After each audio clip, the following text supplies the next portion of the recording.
Hi Scorpio, welcome to your reading with me, Cindy. You see me smiling because I've already shuffled out the cards here. You are definitely one of the signs that I was really interested in getting into this week. I like doing everybody, so I don't want anyone to feel offended by that. But there's obviously a major transit happening with one of your very prominent planets, Pluto. So I was very curious to see how your message would come out this week because it's been a very different sort of vibe that's been going on. Yeah, it's a pretty interesting message. So yeah, I was curious about obviously Aquarius, and I'm curious about Capricorn, and damn right curious about you I was. So, oh my, I love your underline. It's just so scorpionic, let me just say, right? Rebuilding through destruction. So look at this underlying card. These cards here. You have the underworld, the healer, and the siren. If anything, like the siren to me is kind of like taboo things. If any sign was described as taboo in the zodiac, I would say it's Scorpio. I just love it though. And the underworld, the death, like pulling things apart, dismantling them to reconstruct them, right? But reconstruction doesn't necessarily, well, no, it never really does mean anything. Anything that's been deconstructed can never be put back together again the way it was. It always has to come together in a different way. Now, I'm just going to say that you have, okay, overall, as before we get into the cards and we really like look deeply into the messages, okay, you also have the unicorn at the bottom to go with that. So it's like using magic, right? Using magic to tear down structures, heal them, and look at and possibly even maybe there's been something that's been going on here for you, Scorpio, where you have been removing the taboo of magic, of the unknown, of spiritualism. But before I get into like the details of each card and what it means and what we're kind of doing here, I just want to say overall, it's almost like you're just like, that's like how I would describe Scorpio. Like you're not being asked of anything right now, for sure. No. Well, you are. We're always asked of something, but it's actually almost an inaction. It's the ask, and there's no pressure. I feel like there's no pressure. It's like you spinning around. You're just spinning around, moving into new places. It's like, yeah, you let them handle your introduction of you. You let those energies deal with you, okay? So you don't need to fix anything. You don't need to... Okay, so your energy is very intriguing. It is the Father. You pull out the Father card and the Whale. So I'm really familiar with the Father and the Mother and a lot of I don't think they're called personalities, people, whatever they are, in the wild unknown archetype. But the Father and the Mother both have very dualistic properties. The Mother has this dualism of releasing child, holding child, releasing child, holding child, right? And it's finding that balance to a healthy, allowing something to grow, but not letting it walk off a cliff, like obviously. So, but the Father's duality is present, but not present. And I think, like, honestly, I think you can look at that in pretty much every culture. It does seem to be fairly pronounced in more Western culture right now. There's like, things are being deconstructed and reformed.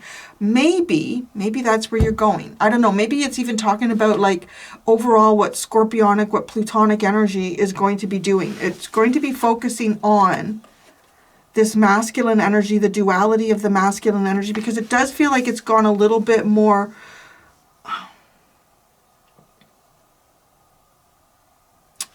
non-present than present in a lot of situations. So, and I'm not really necessarily like highlighting that in terms of, people that are co-parenting or anything like that. I think it kind of, I feel like a little more stronger where there's actually fathers just walk away and they're not even part of the upbringing of their children or anything like that. Like there's a big part of what has been kind of happening. There's something here that's being focused on because now, the whale is actually a feminine. It is a feminine, according to the book. I went back and I looked at it because at first I looked at this and I thought, wow, okay, this feels very Father of Cups.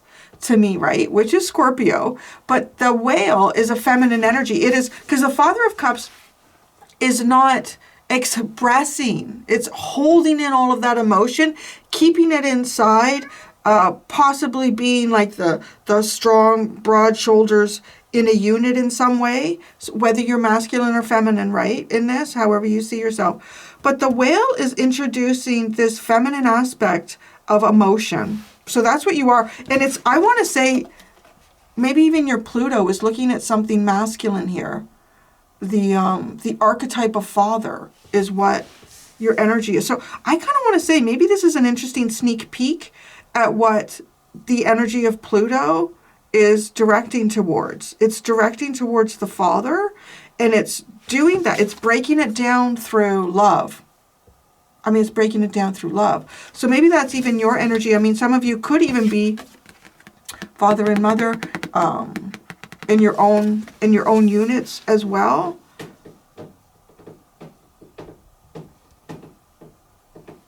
That's Larry. He's clawing at the carpeted stairs. Okay. So that's your energy. It's actually, it intrigues me more than, maybe it leaves me with more questions, to be honest, than the other areas. The other areas are really, really obvious. So the next two questions that I ask in the spread are, what is the energy that is for your highest good? And what is the energy that is not for your highest good? So the energy for your highest good is the empty room and the eagle. So the empty room is a place where we sit, and I want to call it even the in-between. I would call the empty room something akin to the in-between. And there's something that has been removed from your life, right? Or maybe, you know, obviously look at this reading too on a personal level as Scorpio. Everybody always talks about how Capricorn's dealing with Pluto and how Aquarius is going to deal with Pluto. Are Scorpio? How do you deal with this? Like, because for the most part, your planet will sit in this area for a long time, and now it's just moved. So how are you dealing with it? How are you feeling out there, my Scorpio friends? So because you've been working a lot of magic, you've been doing a lot of healing, and you've been pushing the boundaries. I want to say with the siren, you've been pushing the boundaries of magic. That's what you've been doing. So take a break. Take a break, because you're going to be shown something about your future here. Because the empty room feels like an in-between, it's this place where it feels like there's nothing there, but there's actually all the potential in the world. So that kind of gives me the vibe too. For your highest, even when Larry's not here, he's here. So for your highest good, you know, it's not necessarily to go running after desires, impulses, wants right now. Obviously serve the needs that you have, because needs are things that keep us alive, that keep us surviving. Serve those needs. But you're going to be shown something, because the empty room is the place where we are shown some type of divine wisdom. And what do we have here but the epitome of divine wisdom that is sitting here with it? So you're going to be shown something. And the less you have around you to distract you, the more easily you're going to see what this divine wisdom is. So that's the energy that is for your highest good, that benefits you. Now, so this is interesting. The energy that is not for your highest good, that does not benefit you, is some type of reality that has already been pulled apart here. It's trying to heal that. Don't heal it. I don't know what it is. It's like because this fissure in this crack, the fault line, as it's called here, this has been split. Something has happened here and you can't fix it. So when I actually say the word fault line, it immediately brought into my mind like the tectonic plates and the movements of the continents and land masses. So when a fault line occurs, there's nothing, you can't tape it back together. You can't, put stakes in the ground, although man probably will. Man, I guarantee mankind will try to do that somewhere, or we probably are. Put giant stakes in the ground on either side with big chains, try to pull the land back together. That's not right. You can't do that, because the earth needs to grow and move on its own. So, but there's something here in your life that has been broken apart. It's been broken apart and you're not to heal it. So I don't know if maybe some of you are sitting on the cusp of something that has been deconstructed in your life, and you're in the in-between. And maybe you're kind of thinking, well, God isn't showing me anything else. Maybe I'm meant to repair something here that's, you know, broken. Maybe I'm meant to repair something. No. You're not meant to repair something that's broken. That would not benefit you. That would not be for your highest good.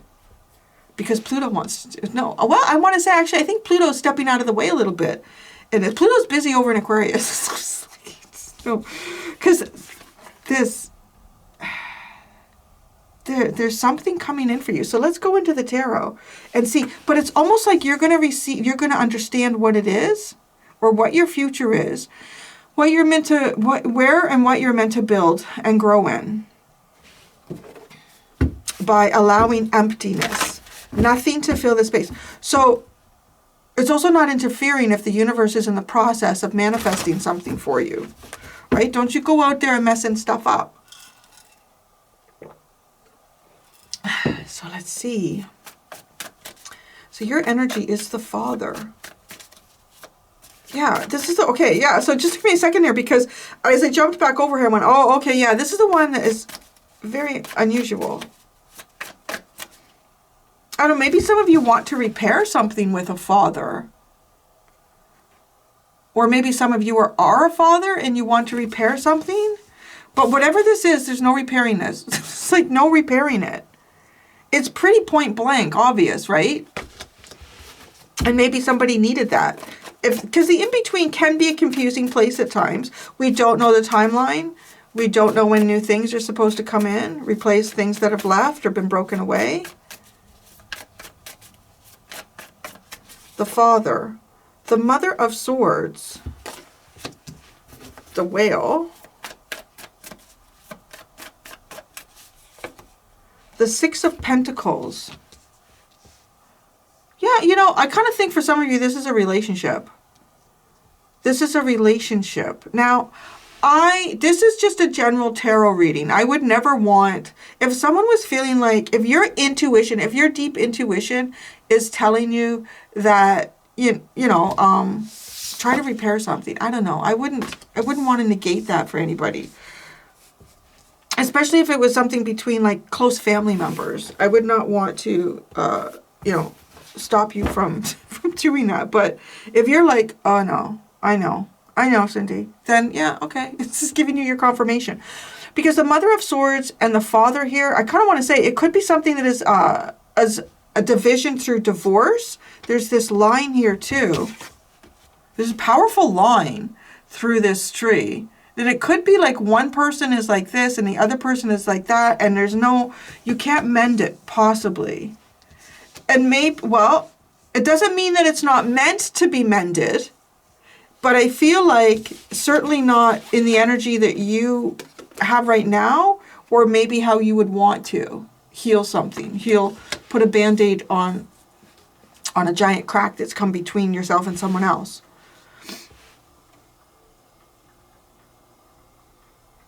So, I mean, you know, it is possible that that is something that would be healed, but not right now. That's not for your highest good. It's to sit in this empty room. So tell me more about this situation. The Father and the Whale, the Mother of Swords and the Six of Pentacles.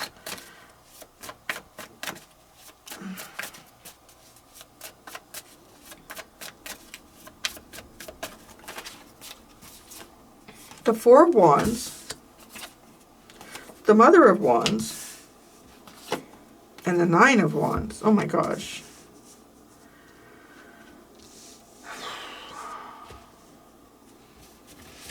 Whatever this is, it's been difficult. It looks like this has been a difficult relationship, and it's like really coming across like oil and water. So when I say it comes across like oil and water, right? Like when they're sitting still, the oil sits on top of the water and they don't. Like it's literally like this divisive line between the two elements of oil and water. Now, what makes oil and water come together, if you agitate the shit out of it, like really do.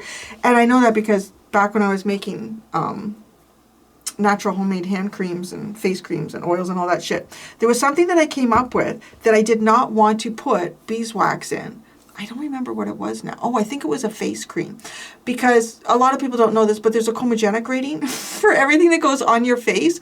And that chromogenic rating is about how how likely it is to clog your pores.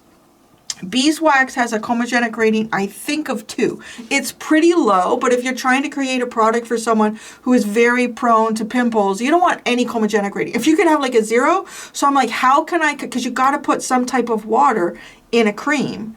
So there's like butters and oils and yada, yada, yada. But I learned that if you whip that shit vigorously and long enough, it will force them together. So it's kind of funny how that's come through in this reading, because this feels like oil and water. So the only way these two come together is through force, vigorous agitation. It's not natural. Okay. Does that make sense? I see that here. Okay. So that's your energy. Now, there could even be something here where you feel, okay, because this Mother of Wands, she's really, I just always find this really intriguing, right? How this snake is protecting her eggs. And she has a wand across there. This like protecting her home, protecting her nest. And the Nine of Wands, it could be like very, for a long period of time here. There's a lot of, well, there's a lot of feminine energy, like triangled around the father, the way it's laid out. Mother of Swords is on the left, the Whale is on the right, and the Mother of Wands is on the bottom. I don't know, some of you could even be involved in some type of, not with the word I wanted, I was just hearing 3 points of contact, but a third party. Could even be involved in some type of third party situation. But it's really giving me the oil and water energy. You can. I mean, right? Like, it wouldn't be for your highest good to force these together. And, you know, when I made that product, I had to make sure that people, if they weren't going to use it right away, keep it in the fridge, because it had a tendency to not separate things or use it within a certain time period. Because eventually, the water will separate. You can force it in there, but over like a few months, it will start to separate. You can always get like a little wooden spatula or something and gently mix it. It will go back in again. But it's almost so it's almost like something here that always seems to need some type of uncomfortable agitation to bring it back together again. The energy that benefits you is the empty room and the ego. All right, very empty room. What's empty here? Oh, the Four of Pentacles. It feels like manifestation has come to a halt or something.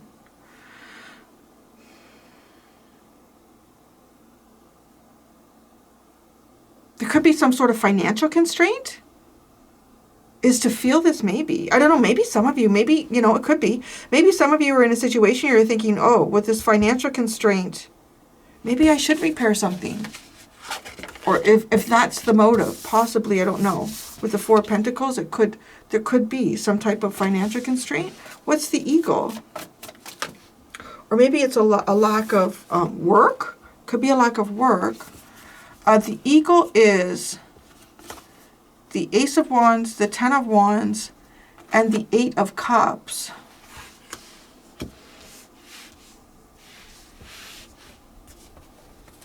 Well, the eagle is prepared to show you, right? This is like empty. There's nothing here. The eagle is going to show you where there's great abundance waiting for you.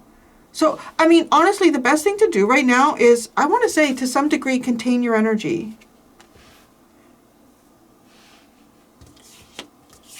And we're going to look further into this. It doesn't benefit you to heal this fault line. But wait, we're just still looking at the empty room. I get 3 cards for that with the eagle.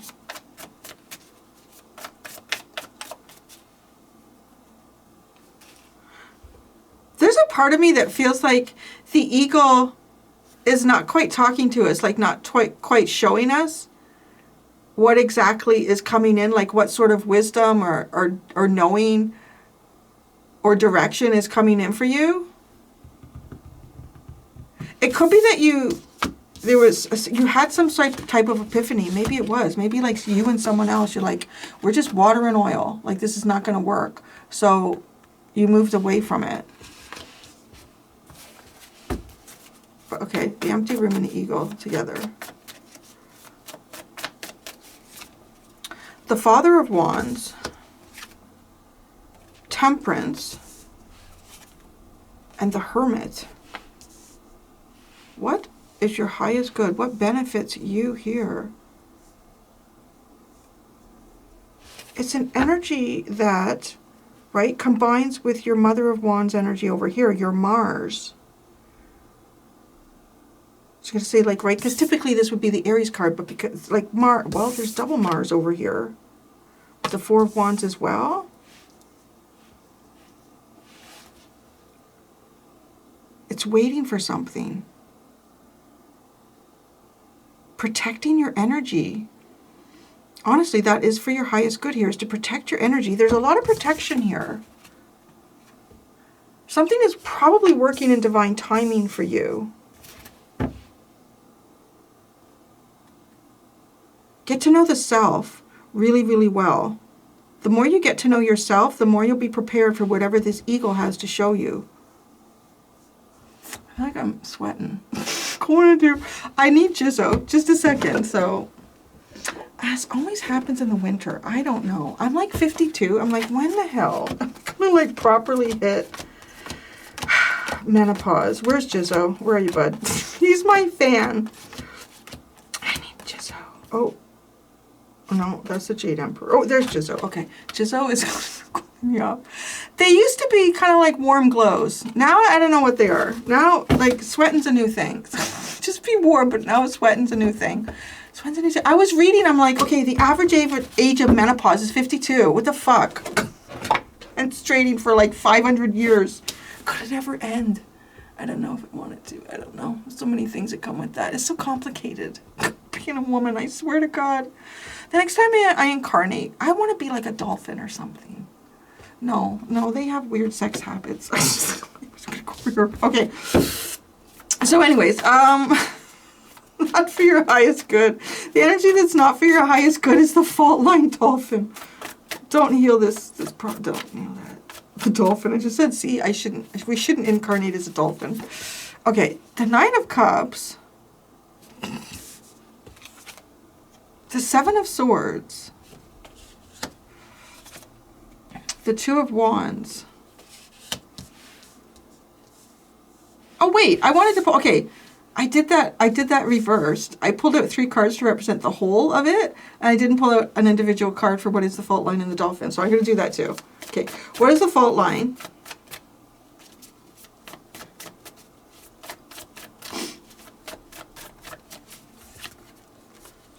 The Son of Swords. That would be hasty. The fault line is something that is possibly even... No. The way this comes across, it's like pointing, like directing you back to your highest good. You stay over there. It's like it's guarding this break. The dolphin? Like, how would you want to heal this? Or how would you? The sun? Don't make things clear. Oh, you're freaking Scorpio. Work in the shadows. Work in the shadows. I think that's what that is. Work in the shadows here. Don't make something clear. Don't heal something that doesn't benefit you. Don't make something clear.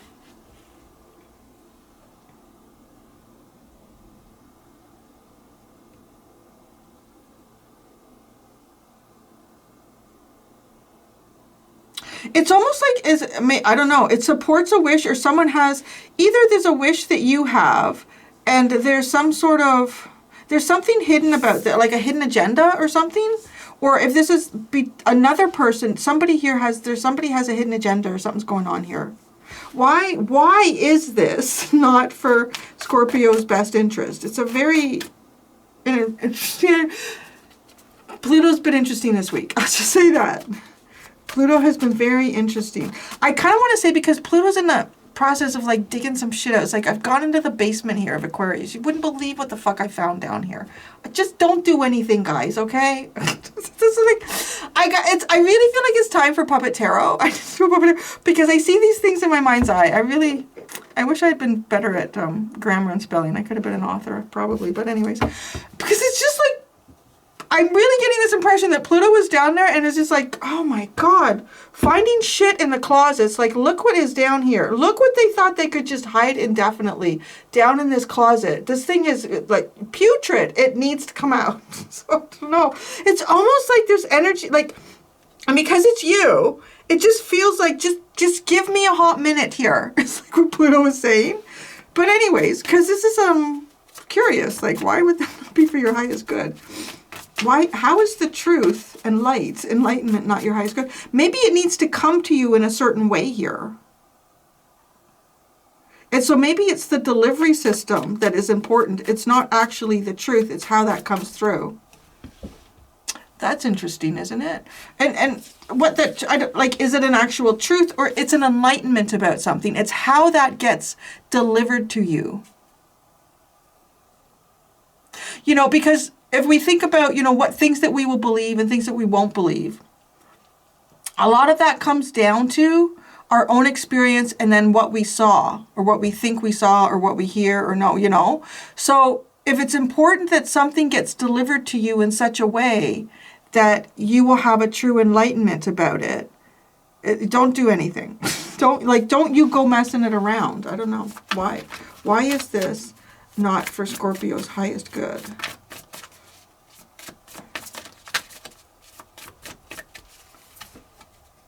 Oh, the Three of Swords. Why is the Seven of Swords here? Curious. That's painful. That's painful. That's not for your highest. Would it just end to pain? It would just turn into pain. The Knight of Cups is here with the Seven of Swords. What's underneath the Nine of Cups? High Priestess, Five of Cups, the Magician, the Ace of Cups, and the Three of Wands. Oh, the universe. Okay, no. There's something involving divine timing here. Because it literally looks like if you go in and you try to do something, repair something, it's going to cause heartache. And then it's almost like the universe answering back saying, heartache, disappointment. Then we're just going to have to alchemize all of that energy before we can proceed forward with what it is that I want to build with you, is how that comes across. This Two of Wands. It's almost too like maybe you have a wish or a dream here. And I don't know, you may think that it's a certain direction, but it's not. Even if it is in that direction, it's not the path you think you need to take to get to it. The Sun of Wands, the Knight of Wands. So it's something there fueled by desire. I don't know. There could be someone here who wants to, you want to repair something with, and this person might lead you on. Don't do that. Don't be fixing nothing right now. I mean, it's pretty much your energy. Is what's the best thing for you right now. Don't you be fixing nothing. You just let Pluto go down in the basement and pull all that shit out. Whatever's down there. Two of Pentacles, Nine of Pentacles, the Daughter of Cups, and the Father of Swords. Do you just see like your little planet with little arms and legs down in a basement? Like, shit out. Okay, anyways. Holding back for independence. Holding back for independence. Balancing towards independence, hope, and truth. Balancing towards independence, hope, and truth. And you are, yeah, magical. The magical siren. I'm going to go do the extended, Scorpio. In extended, I'm going to ask, what energy within you is depleted? And how can you replenish this depleted energy? And what is your greatest achievement yet to come? Oh, that should be interesting. Thank you so much, Scorpio. Until next time, be gentle with yourselves. Bye.